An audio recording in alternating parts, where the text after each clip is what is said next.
Praise దేవుని నామానికి స్తుతులు స్తోత్రాలు చెల్లిస్తూ ఉన్నాను. కూడి వచ్చిన మీ అందరికి కూడా వందనాలు చెల్లిస్తూ ఉన్నాను. దేవుని మహాకృపను బట్టి మరి ఒక పర్యాయం ఈ రీతిగా ఆయన వాక్యాన్ని ఇలాగన లైవ్లో మనం ధ్యానం చేసుకోవడానికి ఫేస్బుక్ ద్వారా ప్రభు తెరిచిన ద్వారాన్ని బట్టి దేవునికే స్తుతులు స్తోత్రాలు చెల్లిస్తూ ఉన్నాను.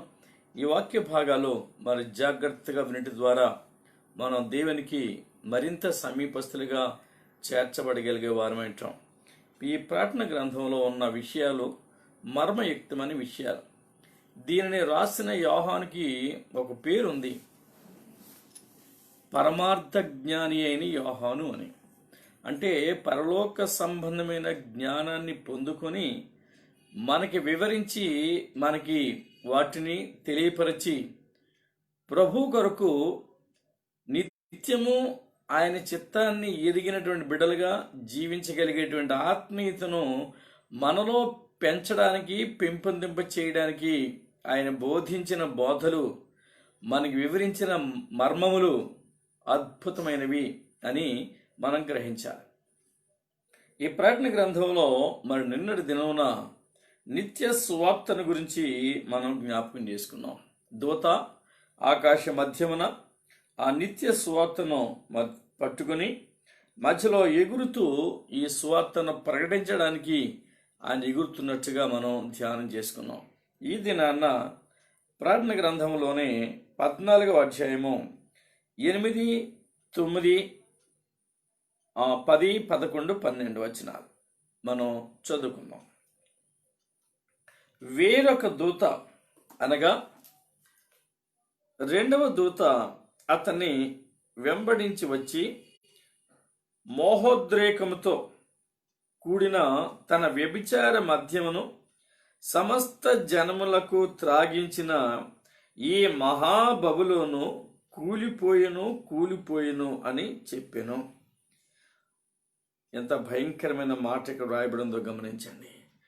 మరియు వేరొక దూత అనగా మూడవ దూత వీరి వెంబడి వచ్చి గొప్ప స్వరముతో ఏలాగు చెప్పెను, ఆ క్రూర మృగమునకు గాని దాని ప్రతిమకు గాని ఎవడైనను నమస్కారము చేసి తన నొసటి యందేమి చేతి మీదనేమి ఆ ముద్ర వేయించుకొనిన ఎడల ఏమీయూ కలపకుండా దేవుని ఉగ్రత పాత్రలో పోయబడిన దేవుని కోపమున మద్యమును వాడు త్రాగును. పరిశుద్ధ దూతల ఎదుటను గొర్రెపిల్ల ఎదుటను అగ్ని గంధకముల చేత వాడు బాధింపబడును. వారి బాధ సంబంధమైన పొగ యుగ యుగములు లేచును. ఆ క్రూర మృగమునకు గాని దాని ప్రతిమకు గాని నమస్కారము చేయువారును దాని పేరు గల ముద్ర ఎవడైనను వేయించుకొనిన ఎడల వాడును రాత్రింబగళ్ళు నెమ్మది లేని వారై ఇందురు. దేవుని ఆజ్ఞలను యేసును గూర్చిన విశ్వాసమును గైకొనుచున్న పరిశుద్ధుల ఓర్పు ఇందులో కనబడును. ఇక్కడ ప్రార్థన చేసుకుందాం. ప్రేమ కలిగిన ప్రభా, కృపా కనికరం కలిగిన మా పరలోకపు తండ్రి, మరొకసారి నీ పరిశుద్ధ పాదములకు స్తుతులు స్తోత్రాలు చెల్లిస్తూ ఉన్నాం. మా గొప్ప దేవ, నీకు వందనాలు. మమ్మల్ని ఎంతగానో ప్రేమించి మాకు మీరు వివరించుచున్న వాక్య భాగాలను బట్టి మీకు వందనాలు. ఈ కడవరి దినాల్లో, ఈ రాకడ దినాలలో, ఈ అంచె కాలంలో మాకు కావలసిన వర్తమానాలు మీ నుంచి మేము పొందుకుంటూ ఉన్నాం. మాకు ఇవి ఎంతో అవసరం ప్రభా. మీ సన్నిధిలో మేము జీవించడం ద్వారా మరిన్ని మర్మయుక్తమైన విషయములు మేము ధ్యానం చేసుకోవడానికి, వాటిని అర్థం చేసుకోవడానికి కావలసిన దైవ కృప మాకు అనుగ్రహించమని ప్రార్థిస్తున్నాం. మీరు మాతో ఉండండి, మాతో మాట్లాడండి, నీ స్వరమును వినిపించండి. మీ ప్రభా నీ వాక్య భాగాలు ధ్యానించుచుండగా మా హృదయాంతరంగాలలో నైనా మీ సన్నిధి ఉంచి మమ్మల్ని దర్శించి మాతో మాట్లాడి మీరే మహిమ పొందుకోమని త్వరలో మా కొరకు తిరిగి రాబోతున్న యేసుక్రీస్తు నామములో ప్రార్థించి వేడుకుంటున్నాము తండ్రి, ఆమేన్. పిల్లరా, ఈ మాటలు చాలా దేవుడు మర్మయుక్తంగా వ్రాసిన మాటలు. మన ఆత్మీయ క్షేమానికి, శ్రేయస్సుకు కావలసిన మాటలు. ఈ ప్రస్తుత దినాలలో ఏ ఏ అపవాది క్రియలు, కార్యములు లోకాన్ని పీడిస్తూ, వేధిస్తూ, బాధిస్తూ, అంధత్వంలోనికి, అంధకారంలోనికి, దౌర్భాగ్యమైన జీవితంలోనికి ఈడ్చి వేస్తున్నటువంటి కార్యములు ఏవైతే ఉన్నవో అవి ఇక్కడ ప్రభు వివరిస్తూ ఉన్నాడు. ఈ వివరణ మనకి 8వ వచనంలో మనకు చెప్పినటువంటి దూత మోహము అనే మాట వాడటం జరిగింది. మోహోద్రేకము. వీడు మోహముతో కూడిన ఉద్రేకమును, మరి వ్యభిచార సంబంధమైనటువంటి మద్యమును, మత్తును సమస్త జనులకు త్రాగించి అంటున్నాడు. పిల్లరా, మానవాళి ఏ పాపానికి లోబడిపోతూ ఉందో, ఏ భయంకరత్వం చేత ఏడ్చబడుతూ ఉందో మీరు గమనిస్తే, ఈ లోకంలో మీరు చక్కగా అర్థం చేసుకోండి. దీన్ని తప్పుగా మీరు అర్థం చేసుకోకండి. మద్యానికి వీడి బానిస, మహిళకు బానిస. 2 విధాలుగా మీరు గమనించండి. ఈ దౌర్భాగ్యం లోకాన్ని పీడిస్తున్న దౌర్భాగ్యం. ఇది లోకాన్ని వెంబడిస్తున్నటువంటి భయంకరమైన అపవాది చేష్టలు, క్రియలు. ఇవి రాత్రి సంబంధమైన క్రియలు, చీకటి సంబంధమైన క్రియలు. మనం చూసాం 12వ అధ్యాయంలో ఒక స్త్రీని. ఆ స్త్రీ చంద్రుడిని, అనగా రాత్రి వెలిగించి కనిపించి మానవాళికి సహాయం చేసే ఆ చంద్రుణ్ణి పాదముల క్రింద తొక్కినట్టుగా మనం చూస్తున్నాం. ఆ స్త్రీ యొక్క గుణం లేక ఆ స్త్రీ యొక్క లక్షణం. పాదముల క్రింద తొక్కటం అంటే రాత్రి వేళలో విజృంభించే చీకటి శక్తుల ప్రభావాన్ని ఆమె జయించింది, కాళ్ళ క్రింద తొక్కింది. చీకటి సంబంధమైన క్రియలు, అవి వ్యభిచార క్రియలు, మద్యము, మత్తుతో నింపే క్రియలు, అవాంఛనీయ సంఘటనలు జరిగేటువంటిది రాత్రి వేళే. భయంకరమైన పాపాన్ని మరి పోషించేది రాత్రి వేళ. అనుకోని సంఘటనలు, మరి కావలసి ఉండి చేసేటువంటి పనులు రాత్రి వేళే. అవి దొంగతనాలు కానీ, వ్యభిచార సంబంధమైన క్రియలు కానీ, మరి ఏమైనా కానీ వాటిని జయించవలసి ఉండగా ఈ స్త్రీ, ఆ బాబేలు అనే ఈ స్త్రీ ఈ మోహాన్ని మనుషుల్లో పెంచుతుంది. వాడు ఒళ్ళు మరిచి, వాడు ఆ మత్తుతో నింపబడి దేవునికి వ్యతిరేకమైన జీవితాన్ని జీవిస్తూ పాపములో కూరుకుపోతూ ఉన్నాడు. వాడి జీవితాన్ని వాడే నాశనం చేసుకుంటున్నాడు. ఇది ఏ కొద్ది మందికో కాదు పిల్లరా. ఇక్కడ అపవాది చేస్తున్న పని ఏంటంటే, మరి మోహోద్రేకముతో కూడిన తన వ్యభిచార మద్యమును సమస్త జనులకు త్రాగించిన ఈ మహాబబులోను కూలిపోయిను. ఆ రాజ్యానికి అంతం, నాశనం చేశాడు పిల్లల దేవుడు. ఇటువంటి జీవితాన్ని ఎవరు జీవిస్తున్నారో, ఇటువంటి బానిసత్వ బ్రతుకులలో ఎవరు బ్రతుకుతూ ఉన్నారో, ఇటువంటి అపవాది సంఖ్యలలో ఎవరు బంధించబడి ఉన్నారో అటువంటి వారికి విడుదల కావాలి. అటువంటి వారికి రక్షణ భాగ్యం కావాలి. అట్టి భ్రష్టత్వానికి ఏడ్చబడిన వారు దేవుని కృపను పొందుకోవడానికి వారు బయటికి రావాలి. పిల్లరా, ఎంత మాట ప్రభు చెప్తున్నాడు చూడండి. ఈ 18వ అధ్యాయము ప్రార్థన గ్రంథంలో 3వ వచనం కానీ ఒకవేళ మీరు చూస్తే, అనగా సమస్తమైన జనములు మోహోద్రేకముతో కూడిన దాని వ్యభిచార మద్యమును త్రాగి పడిపోయిరి. భూరాజులు దానితో వ్యభిచరించిరి. భూలోకమందుల వర్తకులు దాని సుఖభోగముల వలన ధనవంతులైరి. ఈ మాట మరి మీరు ఏమి అనుకోబోకండి. ప్రస్తుత లోకములో ఎందరో వ్యభిచార సంబంధమైన గృహాలు నడిపించి ధనవంతులు అవుతున్నారు. ఇటువంటి ఫోర్నోగ్రఫీ లాంటివి మరి ఉంచి ధనవంతులు అవుతున్నారు. దాని వ్యభిచారముతో వ్యాపారం చేస్తూ ఉన్నారు. ఈ లోకంలో వ్యభిచార సంబంధమైనటువంటి వర్తకం చేస్తున్నారు, బిజినెస్ చేస్తున్నారు. ఆ బిజినెస్ నడిపేది అపవాది. ఆ బిజినెస్లో మరి మునిగిపోయేది, పట్టబడేది, ఏడ్చబడేది, దౌర్భాగ్య స్థితికి మరి వెళ్ళిపోయేది ఈ మనుషులే. వీడు చేస్తున్న పని సమస్త జనులకు త్రాగించాలి అని వీడి పట్టుదల. అపవాది చేస్తున్న పని సమస్త జనులకు ఈ మద్యం అనే మత్తుతో నింపాలి. వీరిని దేవునికి, సమాధానానికి, శాంతికి దూరం చేయాలి. వీరి కుటుంబాలు సర్వనాశనం చేయాలి. అది వాడు కట్టుకున్న కంకణం.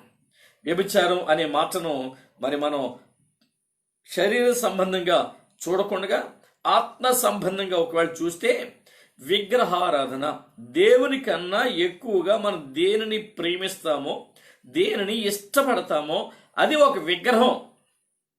ఆ విగ్రహం ఎవరైతే ఇష్టపడి దేవుణ్ణి నిర్లక్ష్యం చేశారో వాళ్ళు ఈ ఇష్టపడే విగ్రహాన్ని ఆరాధిస్తున్నట్లు.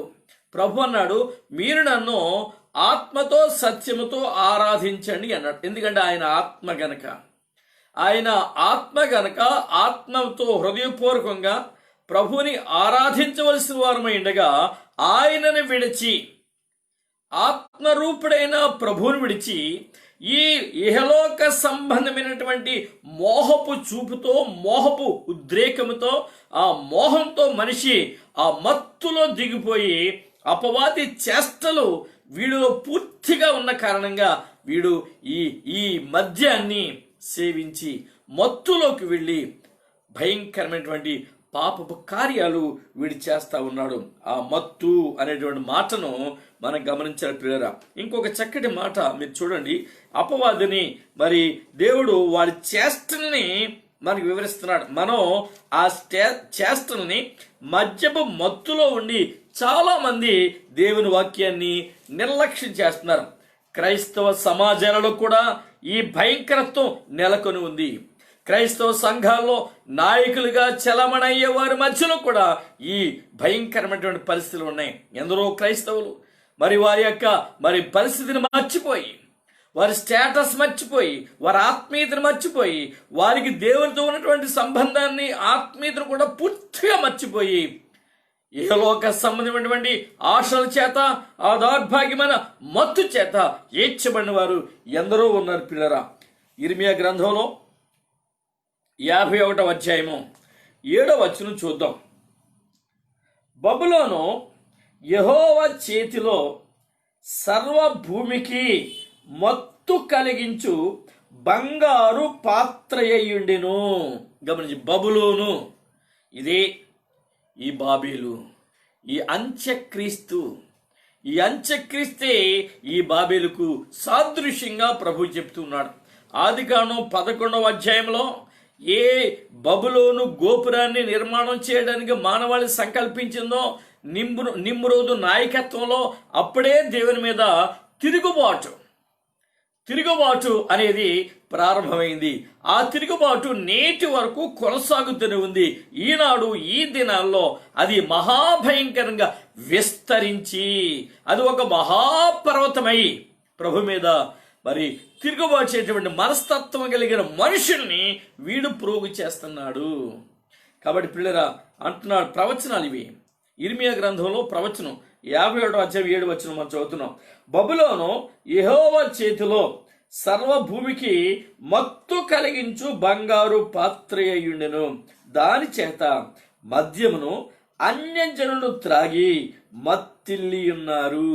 నెబుకద్నెజరు అన్యరాజు, నెబుకద్నెజరు కొడుకు బెల్షజరు అన్యరాజు దేవుని పాత్రలు మందిరంలో నుంచి దొంగిలించుకు వచ్చి మద్యము తాగే పాత్రలుగా వాడుకొని సుమారు తన రాజ్యంలో 1000 మందికి మద్యముతో కూడినటువంటి పార్టీ విందు ఇచ్చి ఆ పాత్రల్ని అపవిత్రమైన పాత్రలుగా మార్చివేశాడు. పిల్లరా, ఇటువంటి దౌర్భాగ్యులు నేటికి క్రైస్తవ సమాజంలో ఉన్నారు అనేది దేవుని యొక్క వాక్యం మనకు బోధిస్తుంది. కనుక వారికి దూరమై, వారిని అనుసరించక, దేవుని కృపలో, దేవుని ఏర్పాటులో ఆయన చిత్తానుసారంగా జీవించవలసిన వారు వింటున్నారు. ఈ పని దూతకు అప్పగించాడు. ఇటువంటి దౌర్భాగ్యమైన చేష్టలు చేస్తున్నటువంటి ఆ బబులోనును కూల్చివేయమని ప్రభు యొక్క నిర్ణయం అయ్యింది గనుక ఈ బబులోను కూలిపోయిను అనే డిక్లరేషన్ మనం వింటున్నాం. ఆ వార్త వింటున్నాం. ఎందుకు వాడు కూలిపోయాడు, ఎందుకు కూలగొట్టవలసి వచ్చింది? వాడు భయంకరమైనటువంటి పాపపు మత్తులో నిండి, పిల్లరా, మరి మోహోద్రేకమైన మాట చాలా భయంకరమైన. ఆడంతా విచ్చలవిడిగా పాపాన్ని వాడు జరిగిస్తున్నాడు. నేటి ప్రపంచంలో అంతే విధిగా జరుగుతుంది పిల్లరా. మన దేశంలో మరి ఎంతో అంతో కనపడుతుంది మన కళ్ళకి. అది ఇతర దేశాల్లో, పాశ్చాత్య దేశాల్లో ఎంత విచ్చలవిడి ఈ యొక్క మరి క్రియలు, కార్యాలు, దేవునికి వ్యతిరేకమైన కార్యాలు జరుగుతున్నాయి. మీరు చూడండి, ఈ పని ఒక దూతగా అప్పగించాడు ప్రభు. పిల్లరా, ఇది మానవ సాధ్యం కాదు, ఇది దూతకు అప్పగించాడు. మనం సజీవులుగా ప్రభు బ్రతికి ఉన్న దినాల్లో, ఆయన మరణమును జయించి సజీవుడై ఆరోహణమైపోతున్న దినాల్లో మనకు బోధించిన బోధలో చక్కగా మనం దేవుని చిత్తానుసారంగా ఒకవేళ బోధించి ఉన్నా, మద్యము త్రాగడం నిషేధించబడింది, ఎవరు త్రాగకూడదు అనే విషయాన్ని ఒకవేళ మన బోధకులుగా బోధించినా ఈ లోకం నిర్లక్ష్యం చేసింది. ఈ ప్రజానికం ప్రభు మాటని విలువలేనిదిగా చేసింది. మద్యము మత్తులో ఈనాడు మరి మీ అందరికి తెలిసిన విషయమే.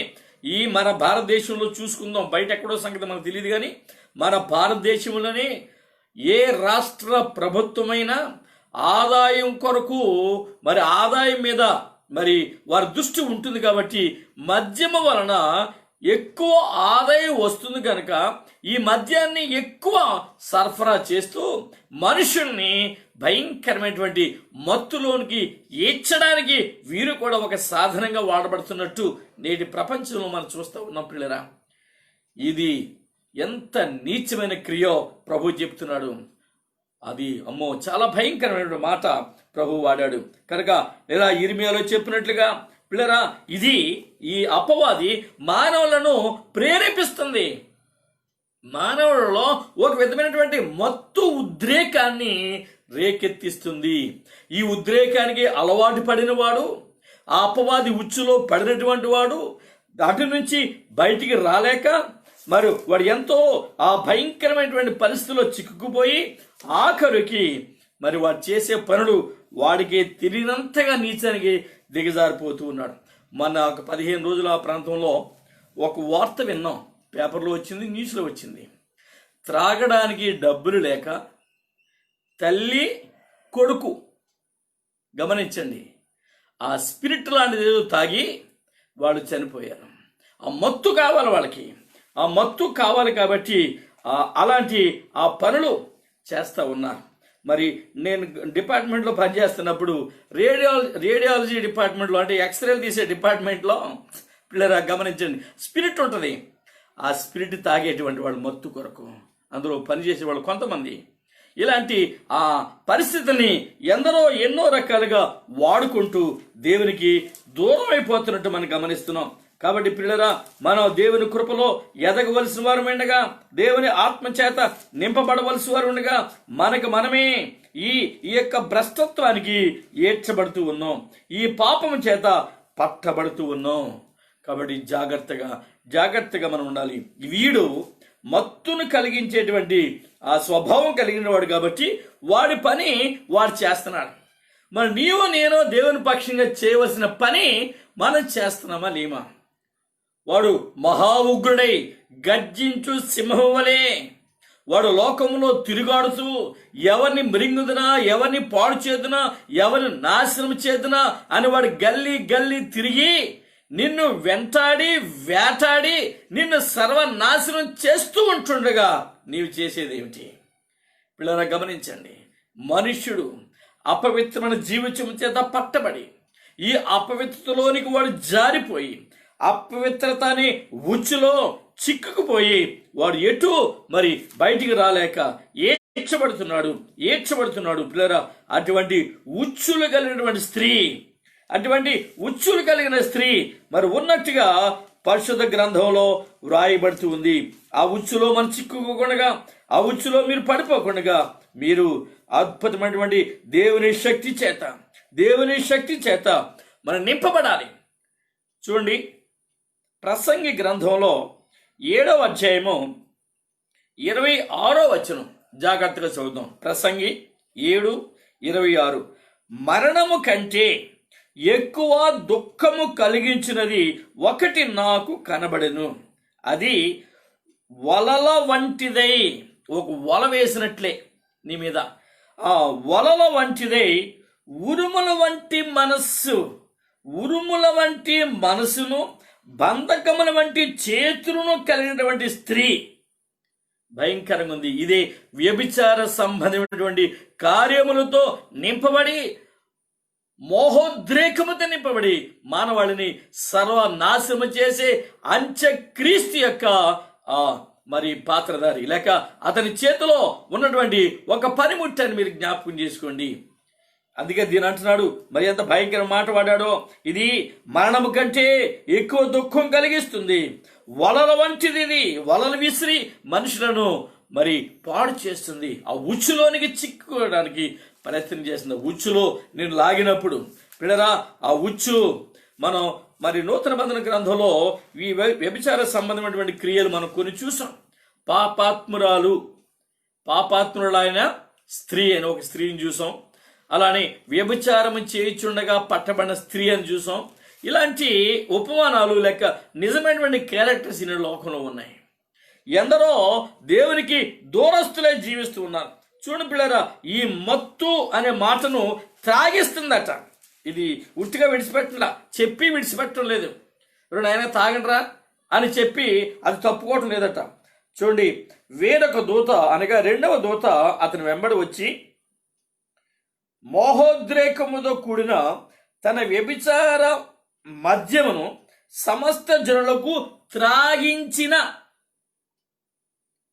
తన మద్యము మత్తును త్రాగించిన ఈ బబులోను, మహాబబులోను, దాని పేరు మహాబబులోను, త్రాగించిన ఈ మహా విచిత్రమైనటువంటిది. ఇదే దగ్గరుండి మనుషులను మరి వేటాడి ఉచ్చులోనికి లాగి ఆ వలలో బంధించి వీరి జీవితాన్ని, వీరి కుటుంబాన్ని, వీరి సంసారాన్ని సర్వనాశనం చేస్తూ అటు ఆత్మీయంగా బ్రతకనివ్వటం లేదు, ఇటు శరీరంగా బ్రతకనివ్వటం లేదు. రెండు విధాల వీడిని సర్వనాశనం చేస్తుంది. జాగ్రత్త. త్రాగుబోతులు అనేటువంటి పేరుగాంచిన వారు, దానికి అలవాటు పడిన వారు, మద్యముతో మత్తుగా మరి ఉండడానికి ఆశపడిన వారు, మీ జీవితాలు జాగ్రత్త. ఇది వాళ్ళకి త్రాగిస్తుందట. చూడండి పిల్లరా, ఈ మాటను ఒకవేళ మనం చూస్తే ప్రార్థన గ్రంథంలో 16వ అధ్యాయము 19వ వచనం చూడండి. ప్రసిద్ధమైన మహాపట్టణము 3 భాగములైన అన్యజనుల పట్టణములు కూలిపోయెను. తన తీక్ష్ణమైన ఉగ్రతయను మద్యము గల పాత్రను మహాబబులోనుకు ఇయ్యవలెనని దానిని దేవుని సముఖమందు జ్ఞాపకము చేసిరి. ఈ భయంకరమైనటువంటి ఆ స్థితి ప్రభు దాన్ని ఎప్పుడు జ్ఞాపకం చేసుకుంటున్నాడు. దాన్ని ఏ విధంగా నాశనం చేయాలి, ఏ విధంగా పతనం చేయాలి, ఏ విధంగా దానిని మరి అంతమొందించాలి అని ఆయన చూస్తూనే ఉన్నాడు. చూడండి, 17వ అధ్యాయం ప్రకటన గ్రంథం 5వ వచనం.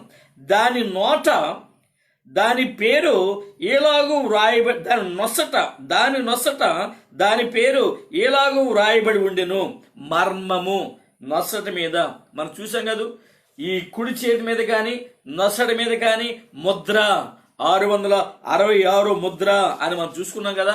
దీని నొసటి మీద ముద్ర ఉంది, దానికి మర్మము అని పేరు పెట్టబడింది. వేశ్యలకును, గమనించి మర్మం ఏంటంటే వేశ్యలకును భూమిలోని ఏహమైన వాటికి తల్లి అయిన మహాబబులోను, అదే ఇక్కడ మనకు కనిపించేది.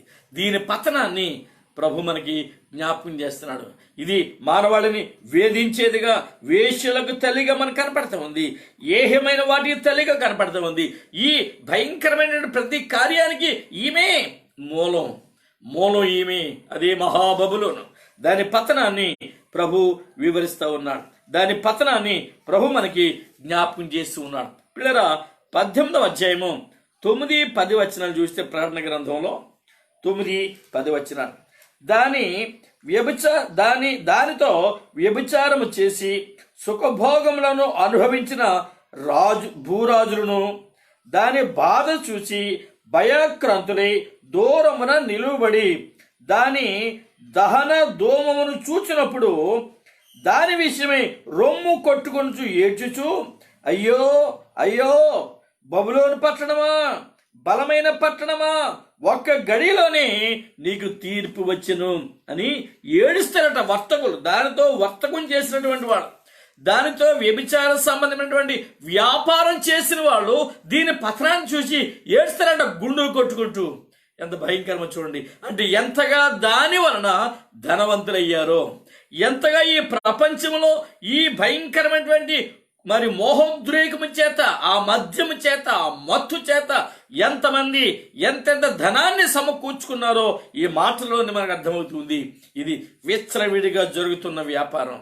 ఈనాడు విచ్చలవిడిగా ఫోర్నోగ్రఫీ పిల్లరా, మరి బూతు పుస్తకాలు, బూతు బొమ్మలు ఎన్నో మానవాళిని చెడిపేటువంటి మాటలు, చెరగొట్టే మాటలు, ఈ ఆత్మ సంబంధమైనటువంటి మాటలు లేకుండా, అటువంటి జీవన విధానం లేకుండా మనుషులలో ఒక పాడు ఆలోచన కలిగించేది.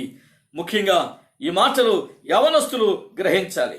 పిల్లరా, స్త్రీలు కానీ పురుషులు కానీ, యవన స్త్రీలారా, యవన పురుషులారా, ఈ వాక్యాన్ని మీరు గమనించండి. మీ యవన జీవితాన్ని, మీ పవిత్ర జీవితాన్ని, మీ శ్రేష్టమైన జీవితాన్ని ఈ అపవాది ఉచ్చులో పడి మీరు పాడు చేసుకుంటూ ఉన్నారేమో.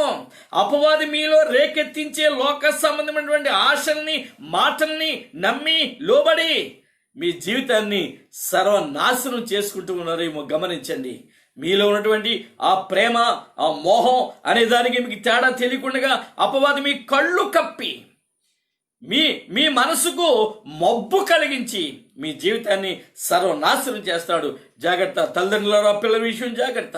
అపవాది పేటరేగిపోతున్నాడు. అపవాది లోకాన్ని సర్వనాశనం చేయడానికి బయలుదేరాడు. వాడు దిగి వచ్చాడని మాట రాయబడింది. మీకు కావాలంటే ప్రార్థన గ్రంథం 12వ అధ్యాయము 12వ వచనం చదవండి.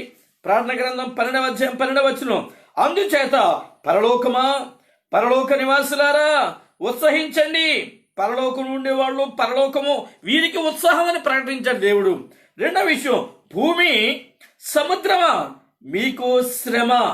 అపవాది తనకు సమయము కొంచెమే అని తెలుసుకొని బహుక్రోధము గలవాడై మీ యొద్దకు దిగి వచ్చినాడు.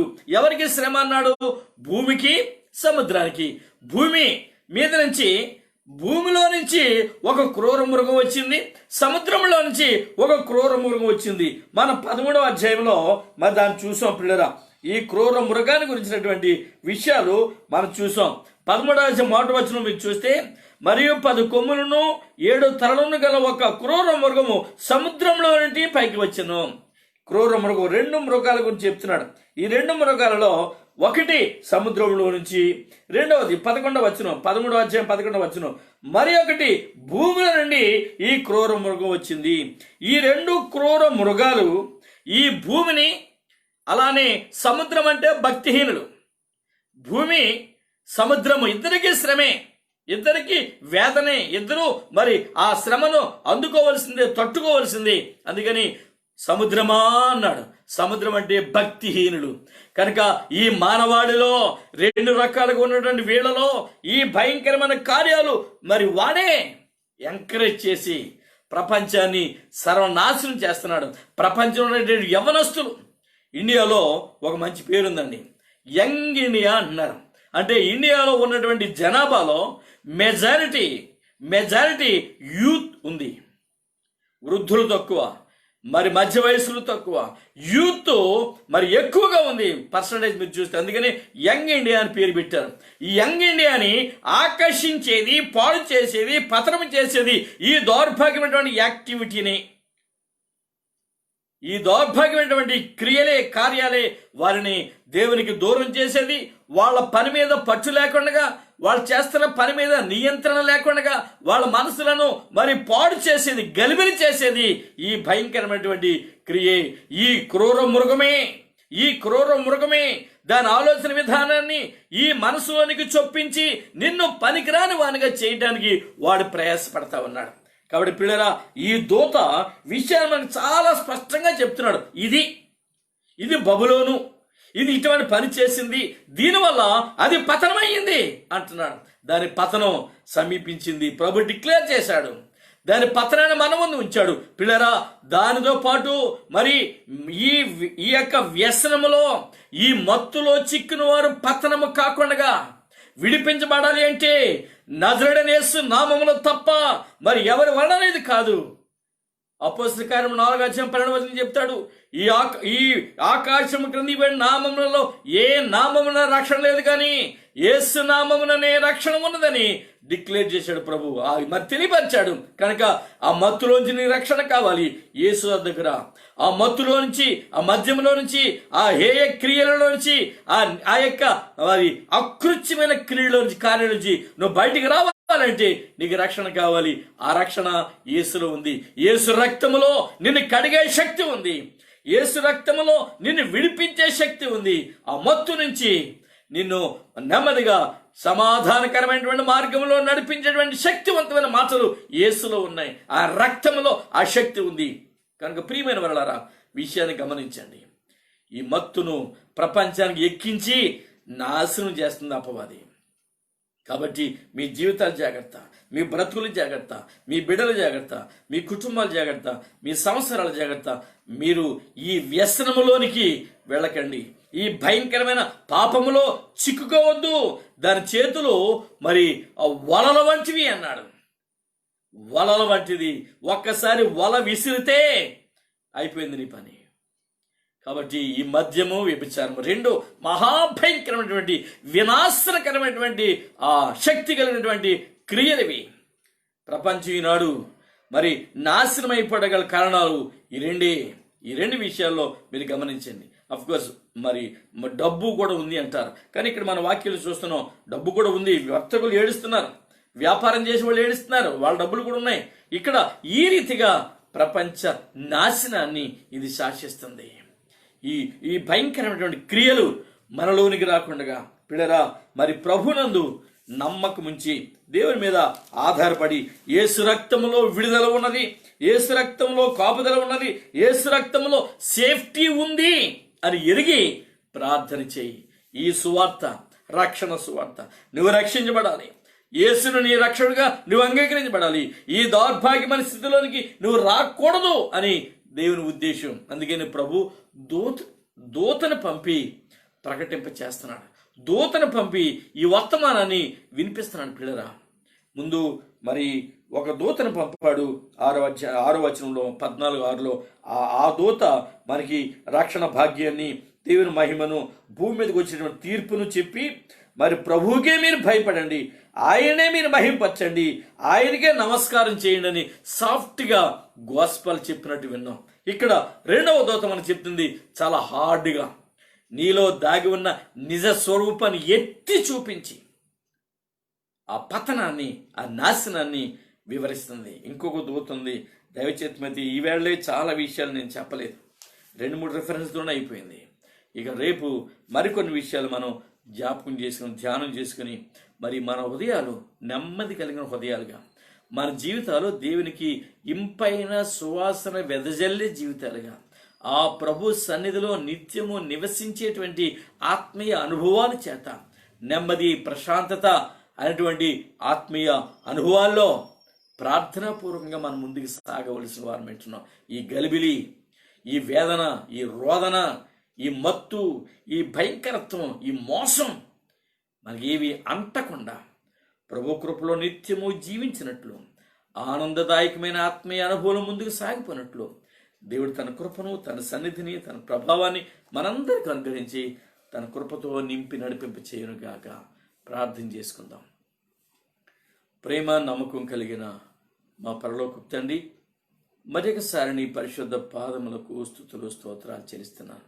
శ్రేష్టమైన ఈవులు ఇచ్చే దేవుడు, శ్రేష్టమైన బ్రతుకులతో నింపే దేవుడు, మా ప్రభా బలహీనతలను, పాపములను, దౌర్భాగ్య స్థితిని నీ రక్తములో కడిగి శుద్ధీకరించి నీ కుమారుడుగా, కుమార్తెగా చేసుకునే మా ప్రభుడో, అందుకే నీ సన్నిధికి వస్తున్నాం. నీ మాటలు ఆశ్చర్యకరమైన మాటలు, అమోఘమైన మాటలు. అవును ప్రభా, ఆ బబులోను ఎంత దౌర్భాగ్య స్థితిని మానవుల్లోనికి తెచ్చిందో, మనిషి ఆ స్థితికి దిగజారిపోయాడో మాకు వివరించారు. మేము ప్రభా ఆ భయంకరమైన స్థితిలో నుంచి విడిపించబడ్డానికి మమ్మల్ని పురుకొల్పుతున్నందుకే నీకు వందనాలు. మీరు మాకు అందిస్తున్న ఈ వాక్య భాగాన్ని బట్టి ప్రభాని స్తోత్రాలు. మాతో ఉండండి, మాలో ఉండండి అయ్యా. నాయన మా హృదయాలు కడగండి, శుద్ధీకరించండి, మంచి మనసు, మారు మనసు దయచేసి ఈ వాక్యాన్ని విన్న బిడ్డలందరినీ దర్శించి మీరే మహిమ పొందుకోమని, నేను ఎవరును ఆ వలల వంటి ఆ ఉచ్చులు కలిగినటువంటి ఆ మత్తులో, ఆ మధ్యంలో పడిపోకుండా నీ కాపుదల నేను అనుగ్రహించి మా ప్రియులందరూ, మా సీయోను ప్రార్థన మందిర బిడ్డలందరినీ మీ కాపుదల ఉంచండి. ఎవరైనా అటువంటి బలహీనతలు ఉంటే ఇప్పుడే మీరు ముట్టండి, వారిని లేవనెత్తండి, వారి ఆ యొక్క పరిస్థితి నుంచి వారిని విడిపించండి ప్రభు. వారి కుటుంబాలు మీరు కట్టండి, వారి జీవితాలు కట్టండి, వారిని నిలబెట్టండి, మీ సన్నిధిలో దాచి ఉంచండి, కృప చూపండి అయ్యా. త్వరగా వస్తున్నాం అయ్యా. వచ్చే ఈ దినాల్లో మా బ్రతుకులు మేము సరి చేసుకుని, మా బ్రతుకులు ప్రభా సరికాబడినవై ఉండి నూతనత్వాన్ని కలిగి, ఇదిగో పాతవి గతించను సమస్తము క్రొత్తవైనని చెప్పినట్లుగా ఆ క్రొత్త మనసు, క్రొత్త ఆలోచన, క్రొత్త జీవన విధానాన్ని మేము పెంపొందింప చేసుకుని మీ సన్నిధిలో సాగిలపడి ధన్యత దయచేయమని ప్రార్థిస్తున్నాను. అలానే ఎవరైతే ఒకవేళ శరీర బలహీనతలో మరి ఉంటే వాని ప్రభా ఆ బలహీనత నుంచి వారిని విడిపించండి. నేను చక్కటి ఆరోగ్యం దయచేసి మీరు మహిమ పొందుకోండి. అలా ప్రపంచం ఇంకా వేదనలో ఉంది. ప్రపంచం ఇంకా ఈ భయంకరమైన కరోనాతో నేను బాధించబడుతూనే, వేధించబడుతూనే ఉంది. దినదినం ప్రభా కేసులు విపరీతంగా పెరిగిపోతున్నాయి. కృపగలిగిన దేవుడు నీవే, దాన్ని అదుపు చేయగలవాడవు నీవే. నీ మీద ఆధారపడ్డాం, నీ వైపు చూస్తున్నాం అయ్యా. మీ సన్నిధిలో ప్రార్థిస్తున్నాం, కృప చూపండి, తగిన సహాయం దయచేయండి అయ్యా. మరి మీరే మీ చిత్తానుసారంగా ఈ వాక్యాన్ని విన్న బిడ్డలందరినీ దర్శించి మీ కృపా కనికరాన్ని వారిని తోడుగా ఉంచి మీరే నీ ఆత్మ సంబంధం జీవితాలను నడిపించి మహిమ, ఘనత, ప్రభావాలు మీరే పొందుకోమని త్వరలో మా కొరకు తిరిగి రాబోతున్న యేసుక్రీస్తు నామములో ప్రార్థించి వేడుకుంటున్నాము తండ్రి, ఆమేన్. మన ప్రభువైన యేసుక్రీస్తు కృపయు, తండ్రైన దేవుని ప్రేమయు, పరిశుద్ధాత్మ దేవుని అన్యోన్య సహవాసం ఇప్పుడు ఎల్లప్పుడూ సదాకాలం మనందరికీ తోడుగా ఉండి నడిపింప చేయునుగాక. Amen, amen. Praise the lord. మరి మీ అందరికీ ఒక మనవి, రేపటి దినాన్న మనం యథావిధిగా ఉదయం 11 గంటలకు ఆన్లైన్లో ఫేస్బుక్లో దేవుని యొక్క ఆరాధన మనం జరుపుకుందాం, సండే సర్వీస్. మరి పరిస్థితులు సరిగా లేని కారణంగా దేవుని బిడ్డలు దేవునికి చాలా విలువైన వారు కనుక, విలువ పెట్టి కొనబడిన వారు కనుక, ఆ విలువను మనం నిర్లక్ష్యం చేయక, ఆ విలువను మరి తగ్గించక ప్రభు మీద మనం ఆధారపడి ఉన్నాం కనుక ఆయన సన్నిధిలో ఈ రీతిగా మనం ధ్యానం చేసుకుందాం, ప్రభు నామాన్ని కనపరుచుకుందాం. అలానే మరి మందిరాలు ఎప్పుడు తెరవబడతాయో అనేది ఇంకా చాలా సందిగ్ధంలో ఉన్నాయి. మన మందిరం అయితే మనం తెరవట్లేదు, ఇంతలో కొద్ది కాలం మనం వేచి ఉందాం. అలానే ప్రార్థన అయిన తర్వాత, సండే సర్వీస్ అయిన తర్వాత మరి మీరు మీ కుటుంబ పక్షంగా, కుటుంబ సమేతాలుగా మీరు ప్రార్థనను జరిపించుకోవాలి అని అనుకుంటే దయచేసి నాకు ఒక మిస్ కాల్ ఇచ్చినా, లేకపోతే మీరు ఒక మెసేజ్ పెట్టినా అది నేను చూసుకొని మరి మీ కొరకు నేను ప్రార్థన చేస్తాను. మీలో ఎవరికైనా జన్మదినాలు ఉన్నా, వివాహ దినాలున్నా, శుభకార్యాలు ఏవైనా మీ కుటుంబంలో ఉన్నా వాటి విషయం నాకు తెలియపరిచి ప్రార్థించుకోవాల్సిందిగా మనం చేస్తూ ఉన్నాను. ప్రార్థన చేయటానికి అన్ని వేళలా నేను సిద్ధంగా ఉన్నాను. కేవలం మీరు నాకు ఆ విషయాన్ని తెలియచేస్తే నాకు తెలుస్తుంది కనుక నేను మీకు ప్రార్థన చేస్తాను. దయచేసి ఈ విషయాన్ని మీరు మర్చిపోవద్దు. ప్రభుని స్తుతించండి, ఘనపరచండి, ఆరాధించండి. 11 గంటలకి లైవ్ కార్యక్రమాన్ని మనం ప్రారంభం చేసుకుంటున్నాం. దానిలో మీరు తప్పనిసరిగా కుటుంబ సమేతాలుగా ఎక్కడ వారు అక్కడే మీ గృహాలలో సాగిలపడి ప్రభువును ఆరాధించవలసిందిగా మనం చేస్తూ అందరినీ ప్రేమపూర్వకంగా ఆ కార్యక్రమానికి ఆహ్వానిస్తూ ఉన్నాను. Praise the lord.